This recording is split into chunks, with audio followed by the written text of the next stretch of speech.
नमस्कार मंडळी. आज बनवायच्या होत्या पापड्या, पण आज पापड्या बनवणं कॅन्सल केलं कारण की अक्काची इथं आले होते पाहुणे. मग त्यांचे जेवणं खावणं गप्पा गोष्टी, त्याच्यामुळं आज काय पापड्या बनवल्या नाही. तर आजच्या उद्या पापड्या बनवू आणि आरूला लागलेल्या आहे सुट्ट्या. लागल्या ना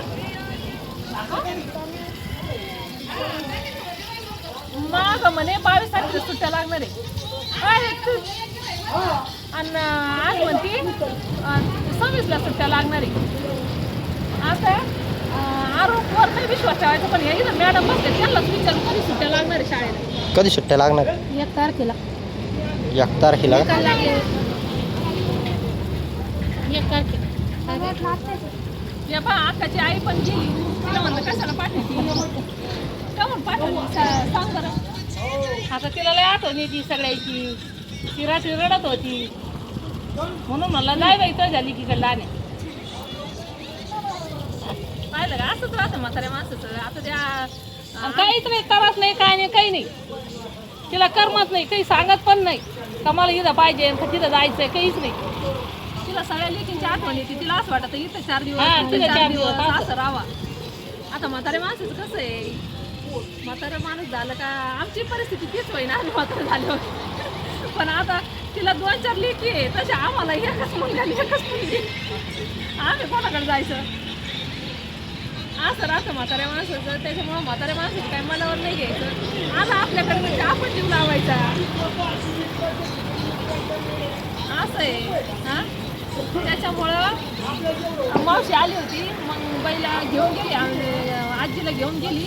त्याच्यामुळं मग तिच्या संग बोलणं ते तर उद्या याचं पण तिथं टाकू बाजरीच्या पापड्या खारुड्याचं, आणि उद्याच पापड्या करू कारण की आज काय लई टाईम झाला. त्याच्यामुळं पाहुण्यामुळं कॅन्सल केलं. आम्ही उद्याच पापड्या करू, नाही तर सगळं आज 4 कलरच्या करायचं होत्या.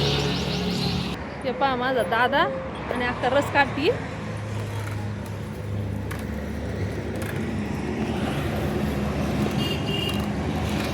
त्या दिवशी बंद होती रसवंती रविवारी, कारण की बिरिंगा गेल्या होत्या रसाच्या त्या चरकाच्या. तर मग बिरिंगा त्या नवीन आणल्या, औरंगाबादवरून आणल्या, कारण की श्रामपूरला गेले होते दादा, पण तिथं काय भेटल्या नाही, तर औरंगाबादवरून आणल्या आणि फिट केला.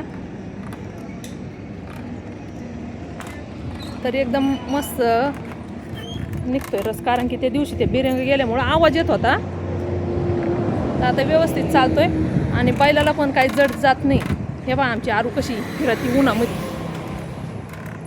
तिला उन्हात हिंडायला लई हे होते. दादाला धुवायचा आहे ऊस.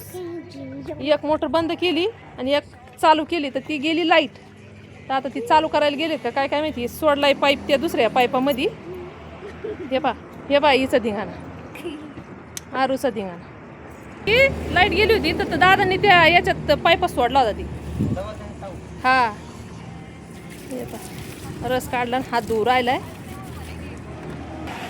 बाजरी घातली इकडं वाळत. खारोड्याचं दळण करायचं आहे आम्हाला.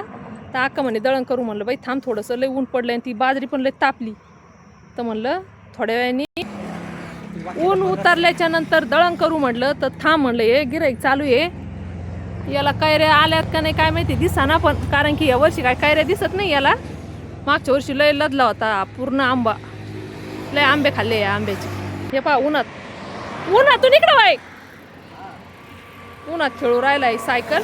हां, ऊन किती पडलंय, चल लवकर. ते पाय सायकल उचलू नको, ऐकत नाही. उन्हात आणायचं इकडं बाई म्हणते मी. तर रस काढला लागला सायकल. अरे नको, ती काय ती मॅडम आडती तिकडून, तिच्या पोरीची सायकल आहे ती. हा, तर ह्यो मारितोय उड्या, ती सायकलीवर जाती शाळेमध्ये.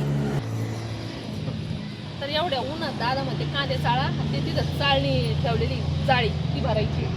आणि ऊन किती का पडलंय, उन्हामुळं दळण आत म्हणजे दळण करायचं म्हणलं. थांबा आता ऊन उठली मग दळण करू.